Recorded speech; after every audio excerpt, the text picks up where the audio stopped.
নমস্কার, শান্তনু হাজরা বলছি। আজকে সোনম ওয়াংচুককে নিয়ে দু চার কথা বলা যাক। এ বিষয়ে একটা কথা বলি। গৌরচন্দ্রীর কথা, অসমে বেড়াতে গেছিলাম। তো ওখানে তো বেড়ানো, সবটাই বেড়ানো, সব নৈসর্গিক দৃশ্য প্রচুর। তা অসমে বিখ্যাত গৌহাটিতে আছে আপনার অম্বুবাচীর সময় মেলা হয়, ওইখানে আছে কামাখ্যা মন্দির। এছাড়া গৌহাটির অপর পারে ভালো ভালো জায়গা আছে যেগুলো বাংলা সংস্কৃতি, বাংলার অস্মিতার সঙ্গে প্রচুর মিলে যায়। এই কথাগুলো বলছি কেন, সোনম ওয়াংচুকের ব্যাপারে বলতে চাইছি যে ওইখানে যে নেতা ধোপানির ঘাট আছে, বেহুলা লক্ষিন্দরের কাহিনী অনুযায়ী আছে অনেক কিছু, জাটিঙ্গা পাখি আছে, আর আছে প্রাগজ্যোতিষপুর। এই প্রাগজ্যোতিষপুর সম্বন্ধে ওইখানে সবাই বলে, আশ্চর্য লাগে যে এইখানে নাকি জ্যোতিষ্কগুলো তৈরি হয়েছিল। যে রাত্রিবেলা আকাশে আমরা যত জ্যোতিষ্ক দেখি, যত স্টার দেখি, এইগুলো সব ওই প্রাগজ্যোতিষপুরে দধিচি মুনি বানিয়েছিল। তা যাই হোক, আমাদের কাছে ব্যাপারটা বিরাট আশ্চর্য লাগলেও হয়তো কোনো একটা সময় কৌটোর মধ্যে জন্মাতো এরা, তারপরে আকাশে ছেড়ে দিত ফানুস করে, দিয়ে বড় বড় স্টার হতো। তো সেই রূপকটা আজও আছে।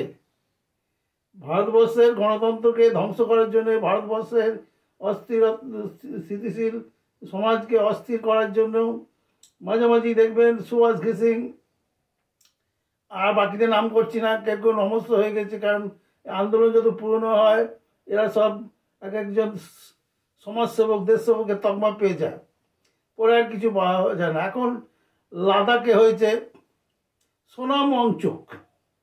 এই সোনম ওয়াংচুক হলো একজন ভারতীয় ইঞ্জিনিয়ার, রাজনীতিবিদ। উনি প্রচুর পুরস্কার পেয়েছেন তার বিজ্ঞান গবেষণার জন্য। উনি নিজেকে গরিব বলে ডিক্লেয়ার করেন, কিন্তু ওনার বাবা ছিলেন জম্মু কাশ্মীর মন্ত্রিসভার একজন মন্ত্রী। তা মন্ত্রীর পুত্র কী করে ভিখারি কাঙালি হয়? বলেছিল আমি 9 বছর বয়স অবধি স্কুলে ভর্তি হয়নি। তা বাড়িতে যদি ভালো এডুকেশনের ব্যবস্থা থাকে তার ভর্তি করার দরকার নেই, পাড়ার বাড়িতে সরাসরি ভাইবে পড়বে। যে লোকটা 9 বছর অবধি ভর্তির সুযোগ পায়নি, সে নিশ্চয়ই হারভার্ডের স্কলার হন না।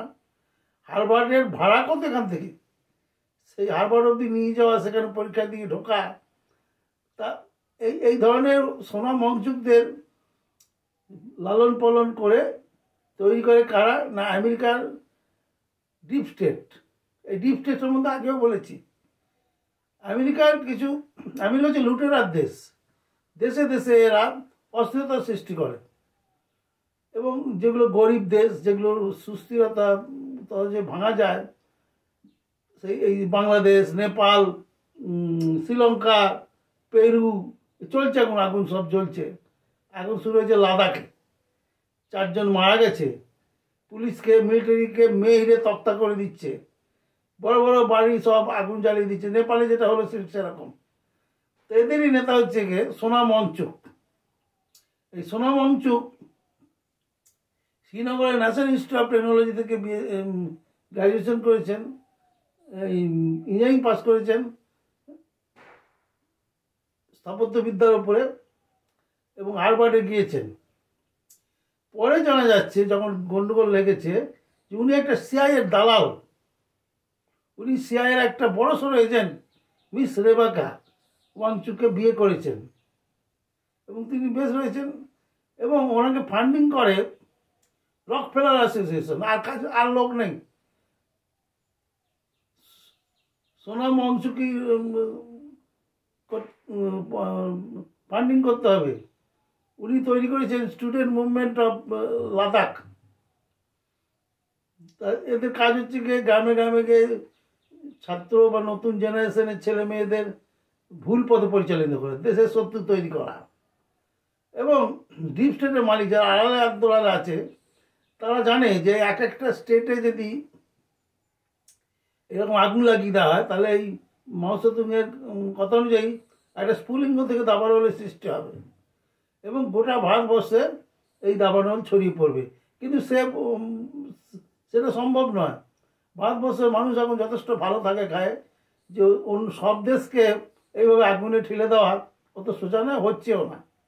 ওই খুব গড়িয়ে পিছিয়ে পড়া রাজ্যগুলি, যেরকম ওই অরুণাচল বা যেগুলো হয়েছিল আগে, ত্রিপুরাতেও হয়েছিল, ওই লাদাখ, এসব জায়গাতেই হবে।